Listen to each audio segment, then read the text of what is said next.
Aingge idadane sareng sami sane wangyang titiang lunas perhatian idadane duaning parikrama jadi kekawiti.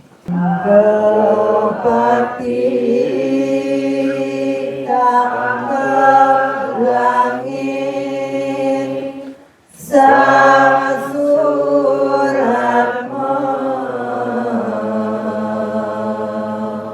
Iswara Dewa Iranama. Oke, sebelum kekawitan miring sarang-sarang dulu.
Om Swastiastu. Om Swastiastu. Pernahkah Anda merasa ketika memasuki suatu tempat, rumah atau apapun, jelek asana? Pernah nggak? Tetapi ketika Anda masuk di sini gimana perasaannya? Inilah pertanda bahwa tempat ini adalah rumah kita. Rumah kita. Ngerti? Ya. Artinya tiang menyamo jak niki, raga menyamo jak niki baju-baju selam niki. Ya. Jalan mendaki gunung di Gunung Agung bisa dari Pasar Agung, bisa dari Sebudi, ya, bisa dari apa dan Tapsai, Pengubengan. Tapi bukan tidur, saling berpelukan.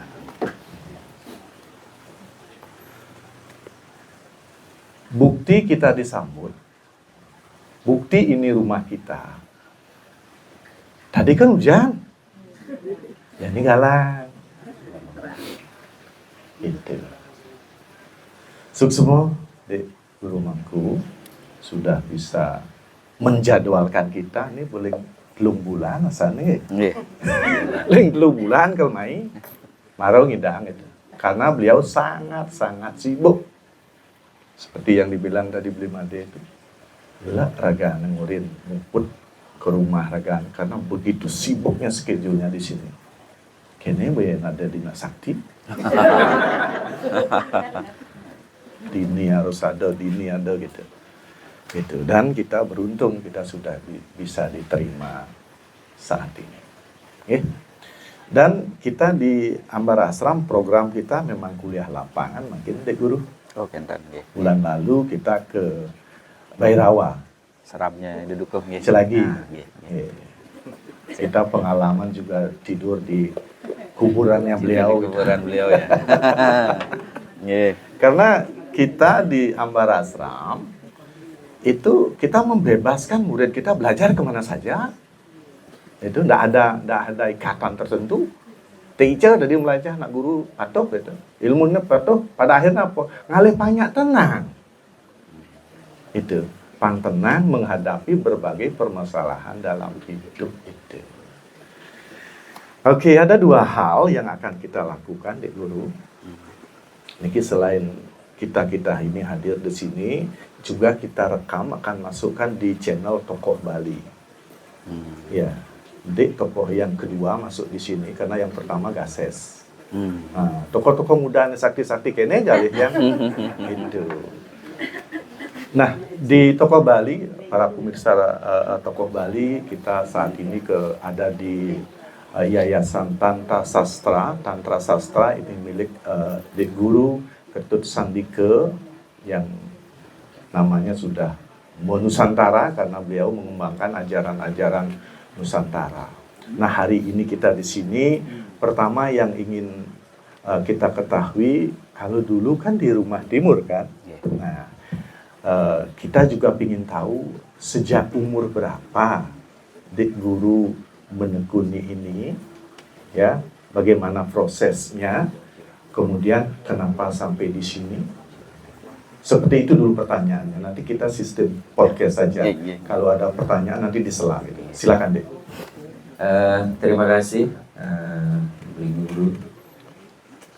Sebagaimana yang disampaikan bahwa kita adalah bersaudara, pastinya iya saya yakini.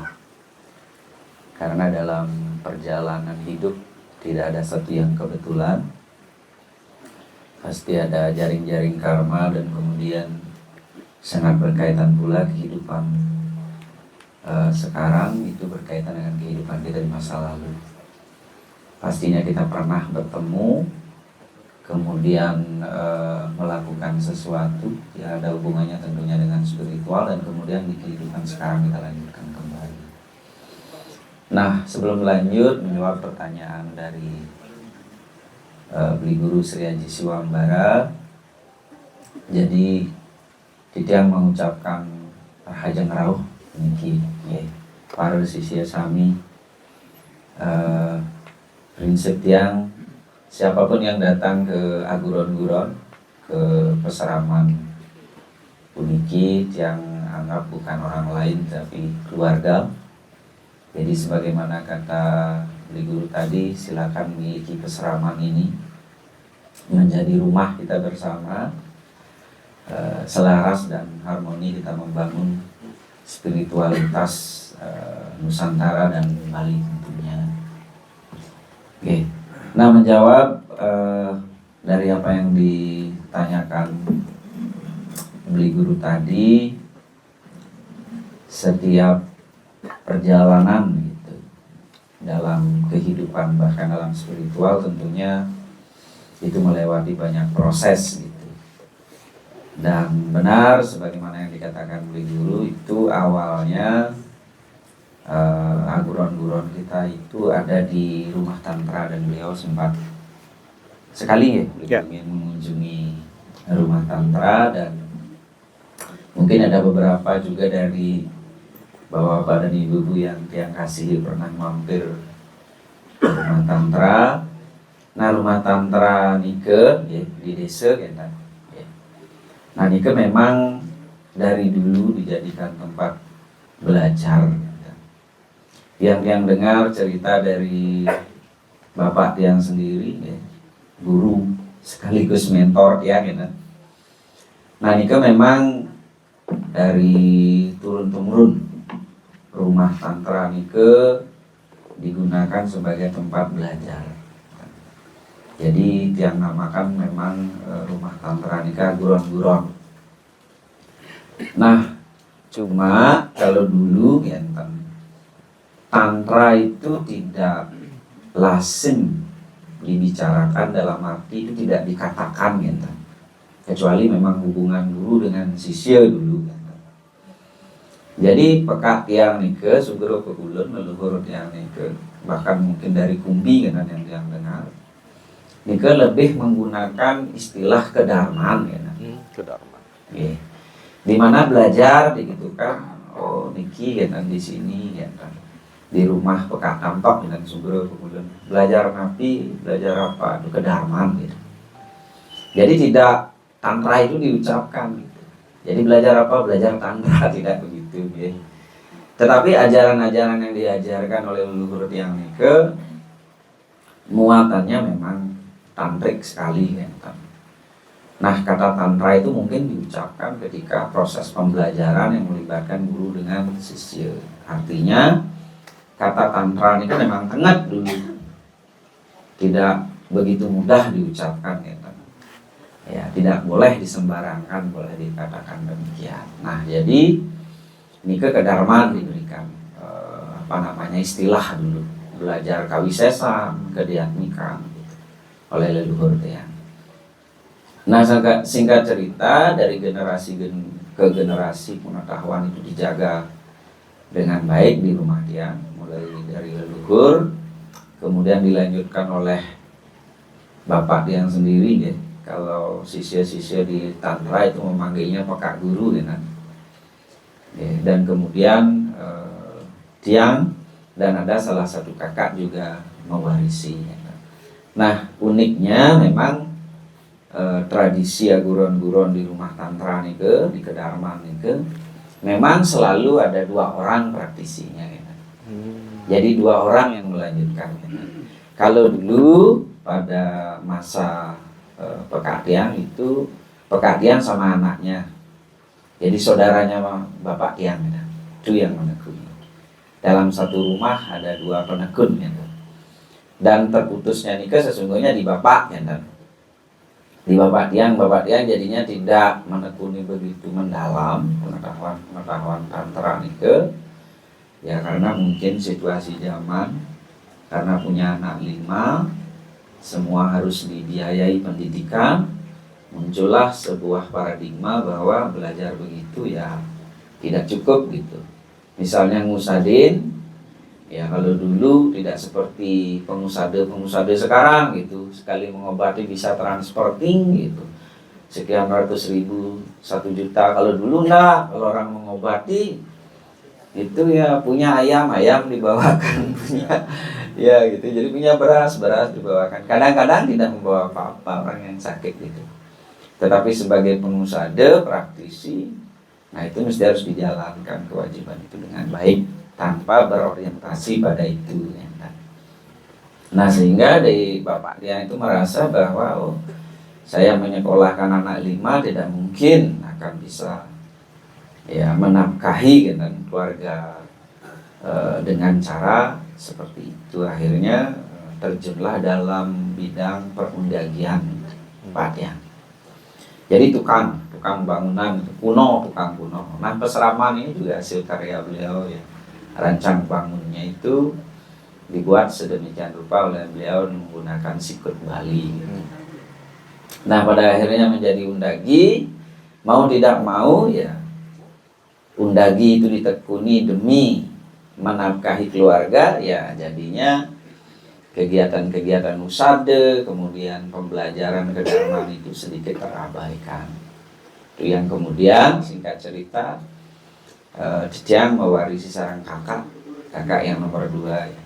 Kakak yang nomor 2 itu juga mewarisi pengetahuan yang sama, taksu yang sama, dan menjalankan juga kegiatan-kegiatan spiritual untuk melestarikan kesanah pengetahuan leluhur kita. Kalau kita tidak lestarikan itu ya pasti musnah di telan peradaban.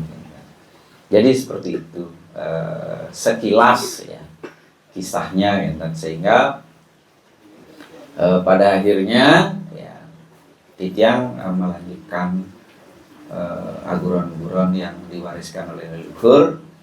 Nah, kemudian yang mulai membaca lontar-lontar yang diwariskan oleh leluhur Tiang, kemudian berusaha mempelajari apa kira-kira maksud dari lontar itu, dan kemudian Tiang saripatikan, yang terjemahkan, kemudian Tiang tulis di buku Tantra Ilmu Kuno Nusantara itu. Jadi buku pertama karya Tiang yang istilahnya nasional itu diterbitkan oleh Japanika Jakarta. Nah, itu tiada lain adalah hasil dari ketekunan Tiang membaca warisan-warisan dari leluhur Tiang. Nah, tentunya untuk sampai di titik itu bukan sesuatu yang mudah. Mungkin beli guru, kemudian semeton sisya juga sepakat ya, bapak-bapak dan ibu-ibu, bukan hal yang mudah. Itu ada kejadian-kejadian mistik, ya boleh dikatakan demikian. Ada kejadian-kejadian yang di luar nalar yang tidak bisa kita logikakan. Bahkan ketika kita mengandalkan logika itu tidak akan ketemu gitu. kita akan ketemu benang merahnya. Aliran energinya menjadi kacau justru. Nah, leluhur tiang dalam setiap generasi nike itu memang kalau orang Bali bilang kepercayaan di sini nike ngiring dalam. Sehen betara dalam gitu, boleh dikatakan demikian. Itu dari leluhur dulu yang mendengar cerita. Dulu itu setiap piodalan di Puro Dalam, orang itu sumbu kan, itu kerauhan. Bapak dan ibu-ibu, kerauhan itu, bahkan kerauhannya bersambung. Mereren ngajang dulu, habis ngajang malah kerauhan kan, berarti coba continue itu kerauhannya gitu. Dan sebelum pekat yang datang ke Puro Dalam itu udah berhenti orang kerauhan. Harus pekat yang datang. Ketika dana jero mangku ke nedonang hidup betara, pun menten kerauhan, ke selama pekat yang ke dereng rauh, nah kali miner ke ngubaden keliling kan. Wah ke 2 hari pekat yang durung rauh belum datang, 2 hari kerauhan. Petengah hanya istirahat tidur aja, besok pagi baru bangun langsung kerauhan gitu. Bukan hobi kerauhan itu, apalagi punya kelainan mental, nah, tapi itu memang murni orang nadi disebutkan, nah, terkoneksi dia dengan energi sesuunan sehingga. Dan pekat yang mesti harus datang. Ketika pekat yang datang, kegiatan pekat yang pun ngaya pembantan dan lain sebagainya, baru berhenti kerauhan dan iannya itu diterima gitu. Berarti kalau 1 minggu misalnya pekat yang 1 minggu kerauhan, mundur biodalanya gitu. Nah nike dikatakan sih taruh dalam sama leluhur dia. Nah nike secara genetik mungkin diwariskan ke tiang dan keluarga, sehingga tiang mendapatkan kesimpulan bahwa tiang itu tidak boleh terputus ngiring ide yang taruh dalam seluruh pun, karena di rumah tantra itu kan ngadagang Ratu Ayu kan, memperagan rande kan sebelum ke parab Ratu Ayu dalam lingsir kan. Para bidananya kan. Nah, pengedan singkat cerita pada akhirnya nih kewentan kerauhan yang melanjutkan adalah tiang. Tiang menolak itu. Logika berpikir tiang ini kan tidak nyambung nih. Pada akhirnya singkat cerita semakin menolak, badai itu semakin besar. Nah niki ada pesan spiritual yang menarik niki, mungkin bapak-bapak dan ibu mengalami hal yang sama. Ketika stempel niskala itu hadir di dalam diri kita, kadang-kadang kan kita melogikakan, tidak mau menerima. Nah semakin kita menolak, itu badai itu semakin kencang datangnya. Maka apa yang harus dilakukan? Pengalaman yang ya kita mesti harus menerima, mengabaikan logika berpikir apapun. Intinya adalah pasrah, berserah, menerima. Pada akhirnya yang begitu. Di titik yang menolak itu adalah di bypass waktu itu. Di bypass Prof Mantra itu baru selesai sekali itu tiang ini. Itu kemudian tiang menyalip kendaraan truk yang kosong. Terus ada kendaraan sepeda motor yang ngebut dari belakang, nah stang motornya disenggol. Itu ban truk itu udah di sini. Tuh, tapi luar biasanya adalah ini bangun dah pun kalau menceritakan itu. Nah niki ada yang mengangkat niki dengan kecepatan sepersekian detik itu. Niki leher yang niki baju niki ada yang mengangkat. Itu pengalaman yang sangat luar biasa. Diangkat yang ditaruh di atas motor yang sudah diganjal oleh truk. Berhenti truknya itu di Indomaret sekarang itu dari jembatan yang dilebih itu jauh itu.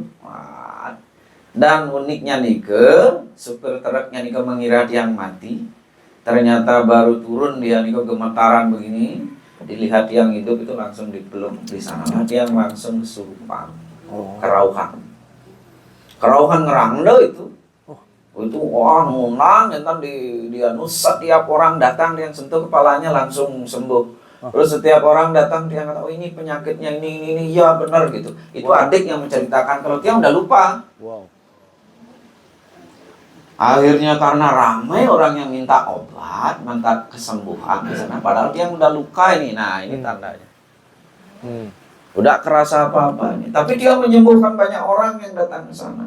Akhirnya orang motor parkir, polisi pada bingung, dikira dia ada gegar otak dan lain sebagainya. Karena dia setiap kepala yang disentuh kamu begini-begini itu pas gitu, tembus gitu. Adik dia yang cerita, dia udah lupa. Sadarnya dia adalah di rumah sakit Lingkung.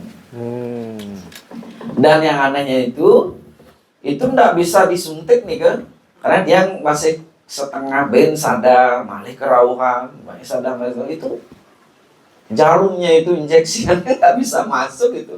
Akhirnya ada dokter yang mungkin punya energi spiritual yang bagus, disuruhkanlah lunas dirte, coba ikut pulang lunasan dirte, akhirnya dirte berada dalam ke tunas baru bisa. Nah di sanalah yang menyerah pada akhirnya, sehingga ya sudah menerima apapun itu, melanjutkan warisan leluhur dan lain sebagainya Nike. Pada akhirnya buku Tantra itu terbit. Kemudian Tiang menyampaikan sama guru Tiang, mentor Tiang dan bapak Tiang Nike, bahwa Tiang akan melanjutkan Nike gitu. Nah awalnya di rumah Tantra karena situasi dan kondisi ya, semakin banyak, boleh dikatakan demikian, meskipun Tiang tentunya selektif sekali dalam hal mencari sisya kan, tapi pada akhirnya kita membutuhkan tempat yang memang representatif ya, untuk kita melakukan kegiatan-kegiatan spiritual, dan pada akhirnya Tiang memilih tempat ini, tempat Niki, namanya Beji, Petirtan. Ya, di bawah Nike ada mata air, pesiraman, itu berada di Pura Ulun Suwi kan. Nah jadi disinilah kami melaspas pesiraman di tahun 2000, akhir tahun kemarin ya, belum genap 1 tahun. Tempat ini sudah kita gunakan untuk pembelajaran. Enten beli guru sekilas dari sejarah dan perjalanan bagaimana Paseraman Tantra Sastra Nusantara ini ada. Jadi intinya adalah tentunya bukan peran skala gitu yang melibatkan sepenuhnya ini bisa terwujud dan lain sebagainya. Tentunya ini juga atas peran skala itu yang sangat yang yakini leluhur dan sebelum yang bertaruh sakti dalam. Oke, terima kasih. Nah, tentunya ilmu yang diwariskan oleh leluhur Niki itu kan banyak sekali. Nah, sekarang guru kan menerima siswa-siswa di sini. Ada nggak tahapan-tahapan belajar di sini? Ya, misalnya kelas 1, kelas 2, kelas 3 gitu. Silakan. Satu hal yang selalu ada dalam benak Tiang Nike itu, ketika semesta memang mengharuskan ya di kehidupan Tiang saat ini, Tiang mesti harus jadi guru penuntun, boleh dikatakan demikian, meskipun Tiang tidak merasa menjadi guru gitu.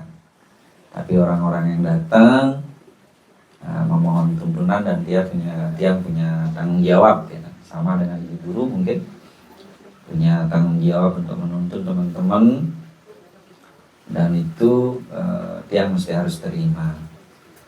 Dan dalam prosesnya tetap Tiang selalu memegang pakem, boleh dikatakan demikian, pakem daripada aguron-guron. Dan setiap aguron-guron, perguruan, komunitas spiritual, termasuk juga apa yang dijalankan oleh Bli Guru Nike, masing-masing punya pakem tersendiri, punya ciri khas, kemudian punya metodenya. Sebagaimana kata Bli Guru, esensinya adalah sama sesungguhnya. Pada akhirnya kita akan sampai di puncak yang sama, dari jalan yang berbeda, esensinya sama. Nah, pakem yang Tiang pegang dari guron-guron Niki dan selalu Tiang teringat dengan apa yang dikatakan oleh leluhur Tiang Niki adalah yang disampaikan oleh Bapak Tiang ya, Bapak Guru Dut gitu.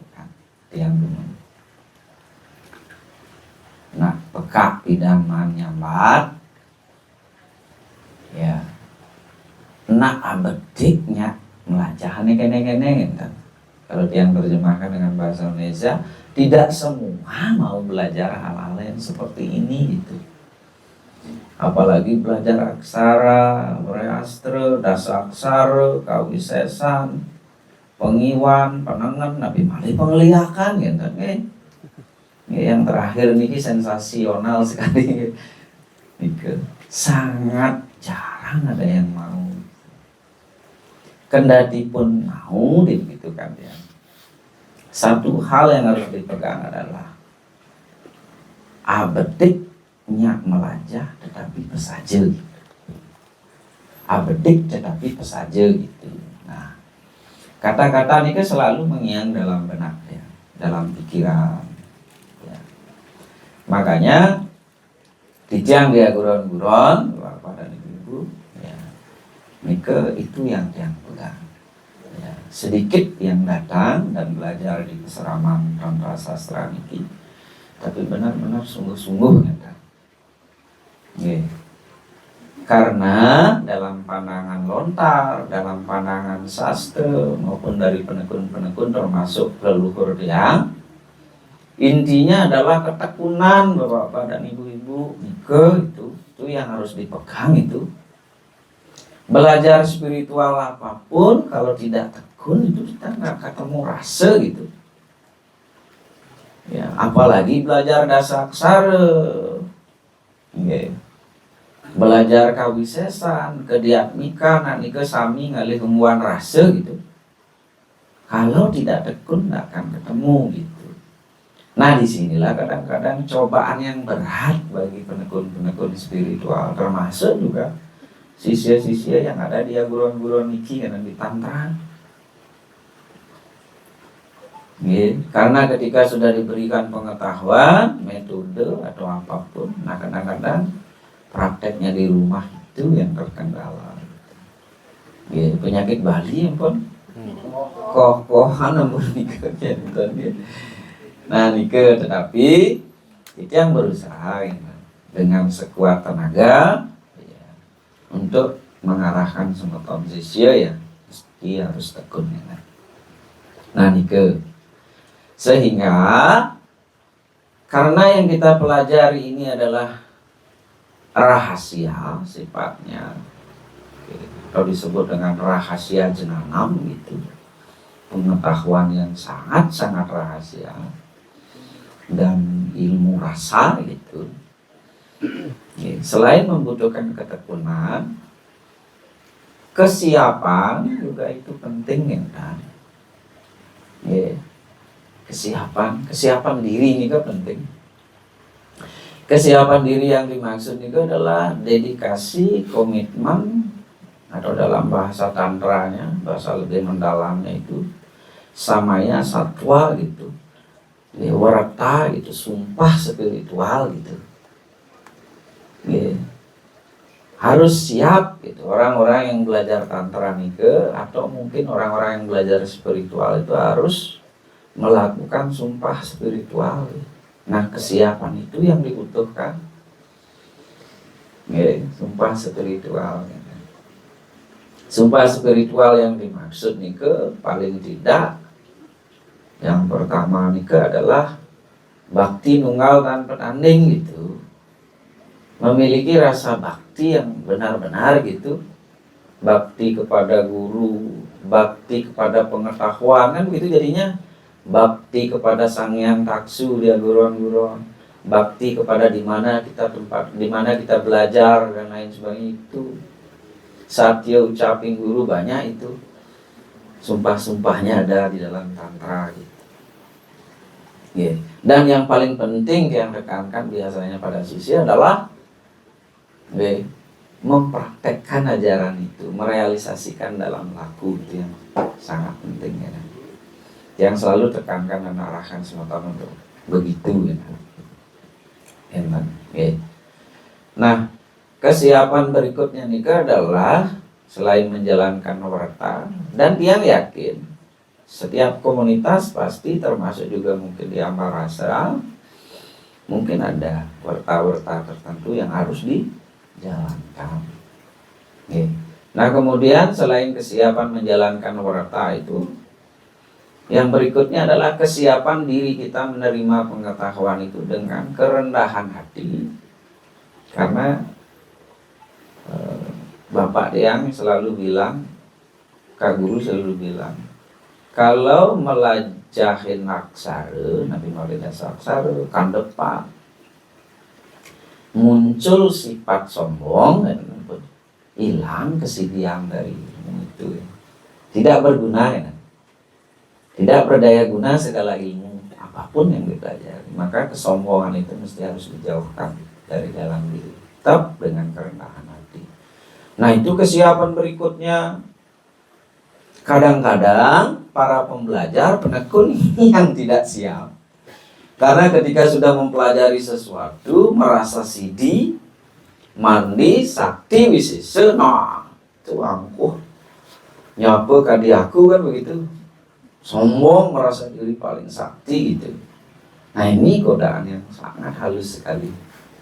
Itu hadir kadang-kadang dalam setiap penekun, diri penekun. Nah kemudian kesiapan berikutnya nikah adalah siap kita tidak menemukan kerahasiaan dari pengetahuan itu secara langsung.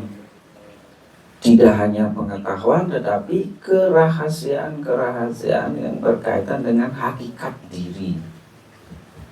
Kasuk semani raga niki kita nika bisa alami secara langsung.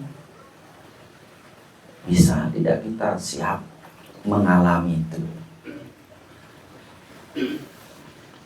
Dan itu kita akan temui itu secara langsung. Misalnya kalau melajikan depan ya kan, jati-jati kita akan hadir itu sang cadarsana itu dalam bentuk energi perwujudan tertentu, baik rarinya, baik budenya, baik kandepat manusianya. Nah, mampu kita tidak ya menyiapkan segala sesuatunya untuk mengalami peristiwa-peristiwa yang sangat rahasia di luar batas pikiran kita memikirkan tentang apa itu rahasia itu ya.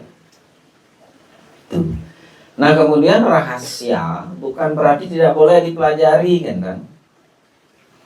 Harus dipelajari. Nah untuk mempelajari semua itu, sebagaimana pertanyaan di guru tadi, tatanannya nikah harus benar kan? Dalam konteks kita mempelajari tantra, mempelajari aksara, dasaksara, apapun itu. Nah tentunya di aguron-guron atau di peseraman di Amparasram ya, itu juga pasti menjalankan sesana gitu, etika, tatanan. Misalnya kalau di peseraman di aguron-guron di tantra sastra niki, ujung-ujung misalnya ada orang yang belajar kandepat, itu dia tidak izinkan gitu ke pakem. Misalnya ada orang nih ke sini, ya mangku tolong ngajari inisiasi saya tentang ajaran kandepat langsung gitu. Nah ini tidak boleh di aguron-guron tantra sastra. Lantas bukan berarti orang yang belajar langsung kandepat salah, enggak. Misalnya sekali ring Amparasram, Resan pun mendatangkan guru-guru mempelajari ini, kesilakan. Tapi pakem kita sebagaimana pertanyaan dari guru tidak ujung-ujung langsung belajar kandepat. Karena apa? Mempelajari ajaran kandepat, pondasi diri itu mesti harus dikuatkan terlebih dahulu. Jangan sampai ketika kita mempelajari kandepat di sini niki belum beres, terutama emosi. Karena ketika nanti masuk ke tahapan kandepat Buddha, ya kita kan mesti harus mengenali sifat-sifat Buddha yang ada di dalam diri kita. Kita kenali dulu sifat-sifat buta. Untuk mengenali sifat-sifat buta dalam melontarkan depan, harus bapak-bapak dan ibu-ibu nyidang ngamakang buta gitu. Menghadirkan kekuatan buta itu ada dalam diri dan kemudian ngamakang gitu. Baru kemudian mengenali, oh sifat buta saya itu ini.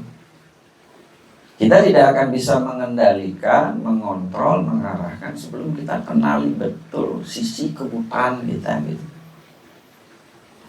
Karena menurut lontarkan depan, setiap orang memiliki sisi buta itu dalam dirinya.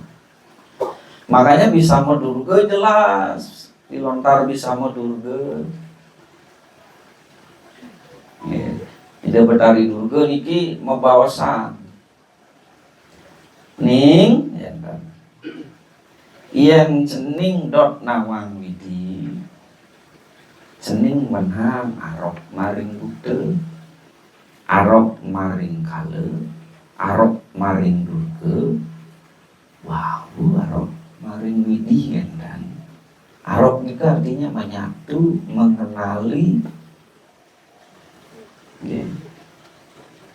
Itu makanya sifat-sifat buta ini mesti harus dikenali. Nah, ketika kita mengenali sifat-sifat buta itu ada dalam diri, nah ini fondasinya harus kuat gitu.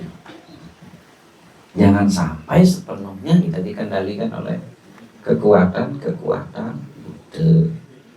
Ike, makanya tidak ujug-ujug belajarkan depan. Yang berikan Ike, kurikulumnya Ike wenten 3 tingkatan gitu. Maka saya sarang sami gitu. Ada 3 tingkatan. Dulu kalau pekat yang ngajar nih ke sporadis, nak sistematis itu, menurut cerita Bapak dia, sering sekali pun diceritakan. Belajarnya lagi harus menunggu orang yang lain itu tidur. Dan itu tidak ada seperti sekarang yang di sini yang print outkan materi, yang berikan modul, kemudian mengajarnya nih kok pakai speaker. Dulu itu bisik-bisik. Nah ada catatan dan itu mengulangnya cuma 3 kali itu, lebih dari 3 kali tidak boleh pengetahuan itu diulang. Misalnya mantra kandepat, mantra dasar aksara itu dibisik-bisikkan oleh pekadian kepada murid-muridnya. Itu tidak boleh lebih dari 3 kali.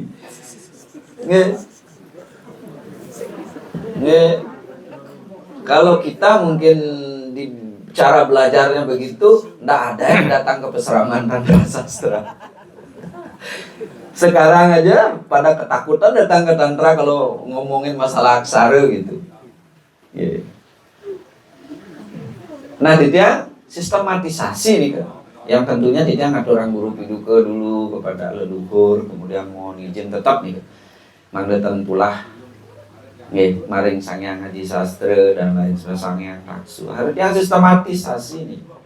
Yang buatkan kurikulum nih 3 tingkatan.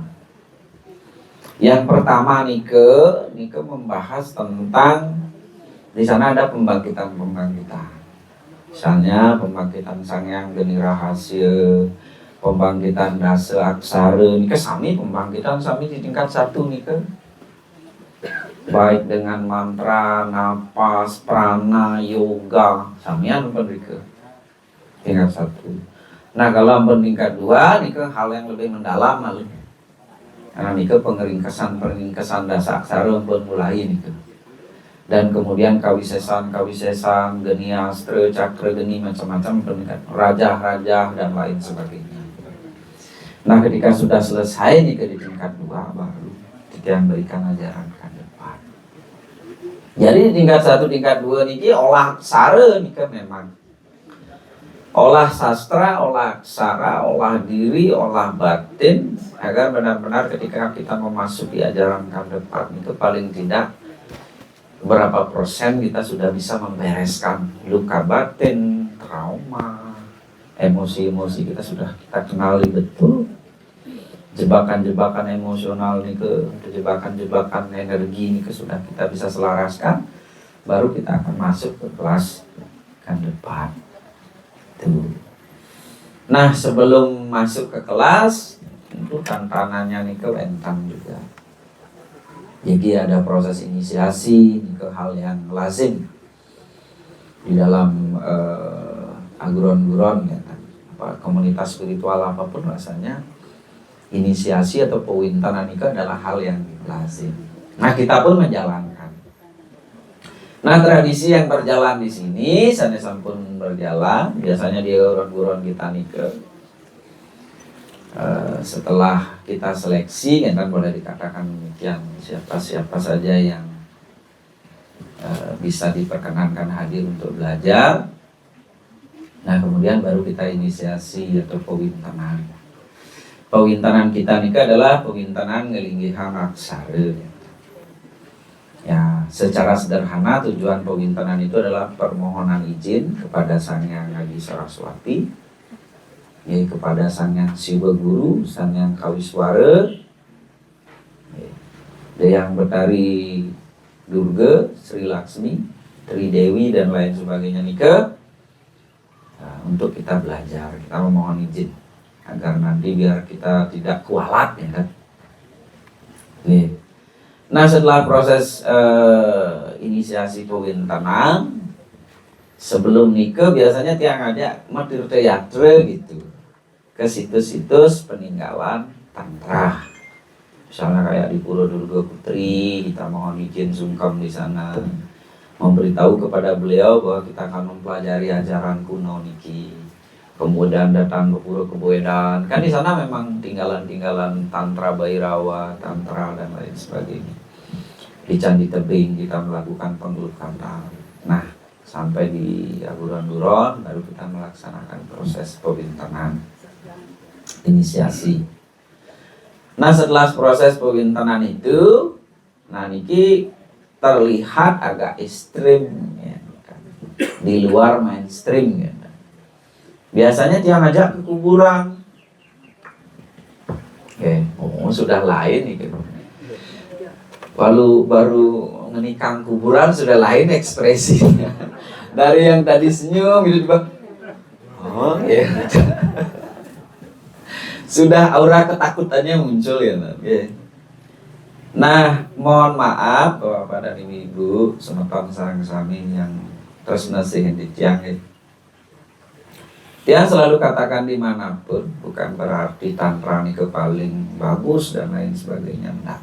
Tapi Titiang berbicara berdasarkan kajian-kajian tentunya dan penggalian-penggalian dari leluhur Tiang dari perspektif tantrik. Nika memang sedikit berbeda dengan spiritual pada umumnya. Gitu. Lantas tantra itu paling benar? Enggak.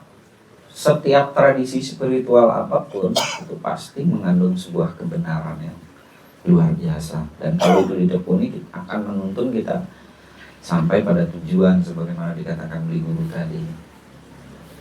Nah, perbedaan tantranya itu adalah terletak pada laku-laku itu. Dia memang ajak ke kuburan, di pemungunan malah, pemungunan setro nih yang aja. Nah, kebetulan masyarakat di sini nih kan sudah memberikan izin karena udah dari dulu turun, udah turun-temurun, sehingga Awi Gena Mastu sampai dengan saat ini selalu diberikan izin kalau memang sudah aguron-guron kita dan Rasastra melakukan itu silakan. Nanti yang ngajak ke kuburan tujuannya napi kan? Karena dalam pandangan tantra di kuburan itulah tempat berguru yang utama dalam pandangan tantra. Makanya ring peseraman itu dukuh sampai ngariangan itu nih kuburan, palungan kan kita gitu, gua dan lain sebagainya, sampai membuat beliau karena memang ajaran-ajaran tantra, Bhairawa, Siwa tantra, Buddha tantra sangat memuliakan semenase gitu.